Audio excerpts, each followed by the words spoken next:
Assalamualaikum warahmatullahi wabarakatuh. Perkenalkan, nama saya Amanda Hastika dan rekan saya Muiz Alhadi. Di sini kami akan menyampaikan materi proses dan jalur pengembangan karir.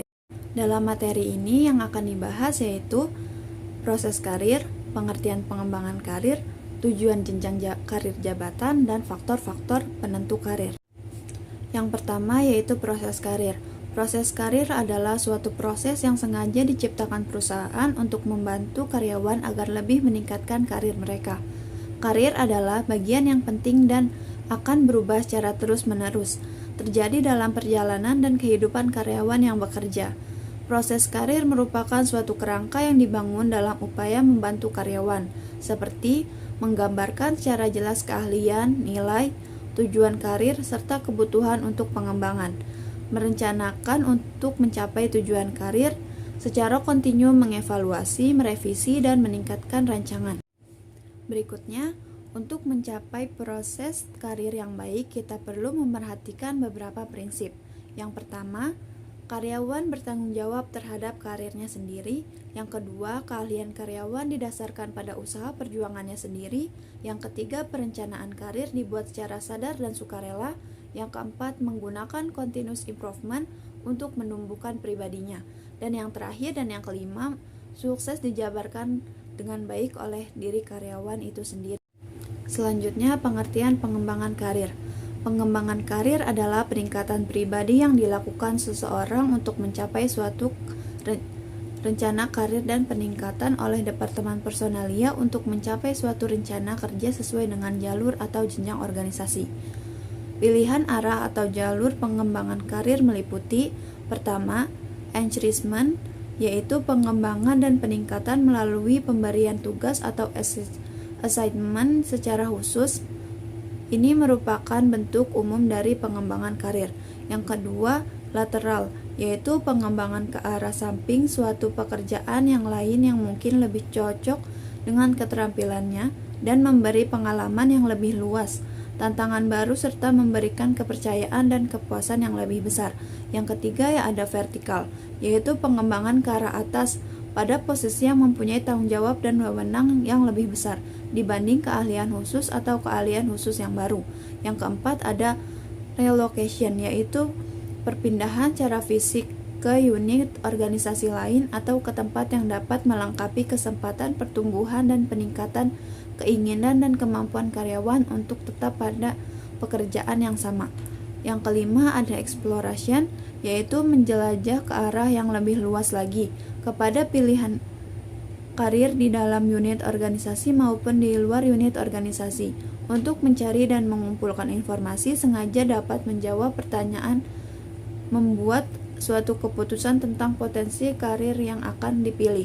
Yang keenam, realignment, yaitu pergerakan ke arah bawah yang mungkin dapat merefleksikan suatu peralihan atau pertukaran prioritas pekerjaan bagi karyawan untuk mengurangi resiko, tanggung jawab, dan stres, menempatkan posisi karyawan tersebut ke arah yang lebih tepat yang sekaligus sebagai kesempatan atau peluang yang baru. Berikutnya, tujuan jenjang karir jabatan.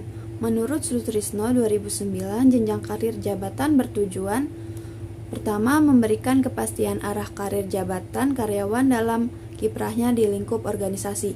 Kedua, meningkatkan daya tarik organisasi atau institusi bagi para karyawan yang berkualitas. Yang ketiga, memudahkan manajemen dalam menyelenggarakan program-program pengembangan sumber daya manusia, khususnya dalam rangka mengambil keputusan di bidang karir, serta perencanaan sumber daya manusia organisasi atau perusahaan yang selaras dengan rencana pengembangan organisasi.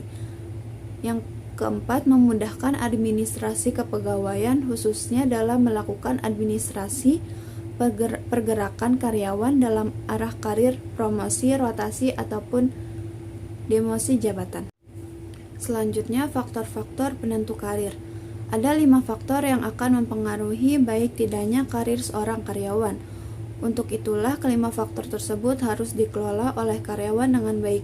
Bila karyawan yang bersangkutan ingin meraih karir yang lebih tinggi, Sutrisno 2009 menyatakan kelima faktor tersebut adalah: yang pertama, sikap atasan dan rekan kerja.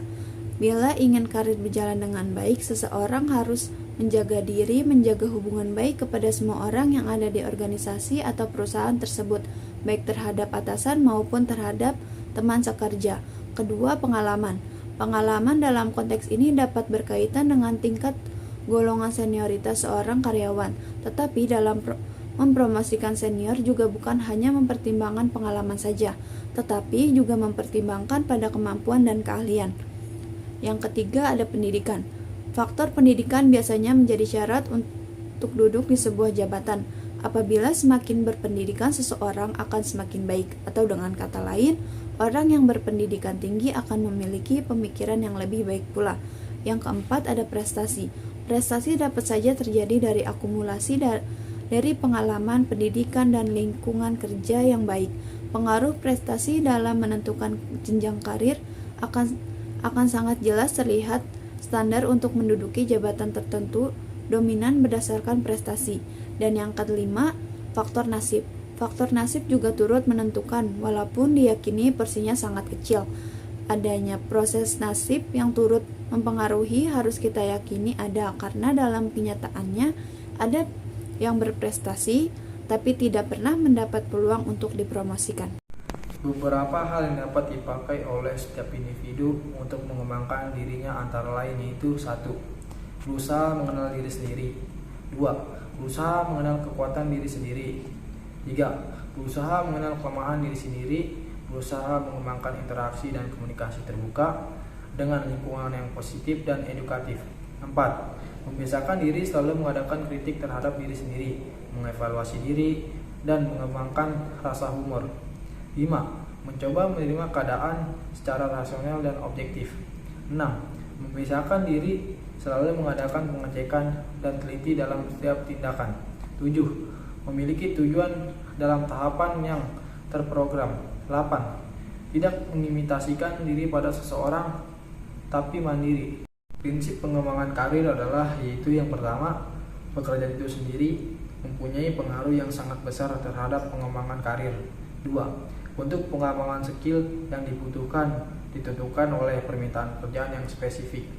3. Pengembangan akan terjadi hanya jika seorang individu belum memperoleh skill yang sesuai dengan tuntutan pekerjaan.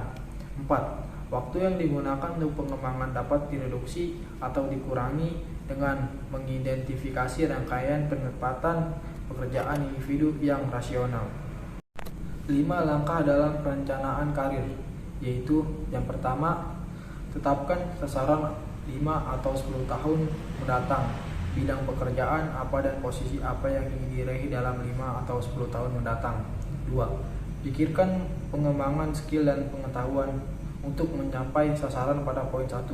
Pikirkan skill apa lagi yang harus dipelajari, apakah yang berhubungan dengan teknologi, bahasa asing, interpersonal skill, communication skill, selling skill, dan lain-lain. 3. Mencari tanggung jawab yang lebih besar. Kembangkan kemampuan dalam mengerjakan tugas-tugas, ciptakan kesempatan untuk dapat membuktikan kemampuan tersebut. 4. Bangun jaringan, network, luaskan pergaulan dan relasi. Lingkungan, pergaulan atau kumpulan orang-orang seperti apa yang harus dimasuki. Orang-orang seperti apa yang harus dikenal untuk mengingatkan karir. 5. Evaluasi kemajuan. Tahap ini merupakan tahap terakhir dalam melakukan evaluasi terhadap apa.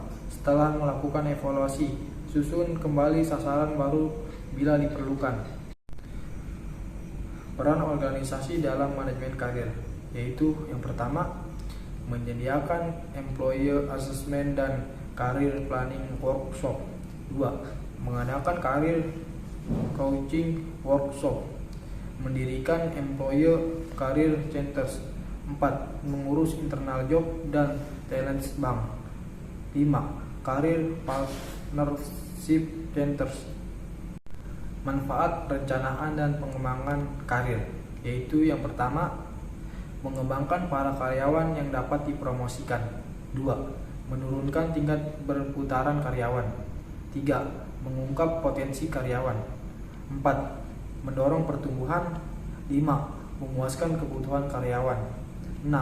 membantu pelaksanaan rencana-rencana kegiatan yang telah disetujui, dan yang terakhir, meningkatkan nama baik organisasi. Mungkin itu saja materi yang dapat kami sampaikan, kurang lebihnya mohon maaf. Assalamualaikum warahmatullahi wabarakatuh.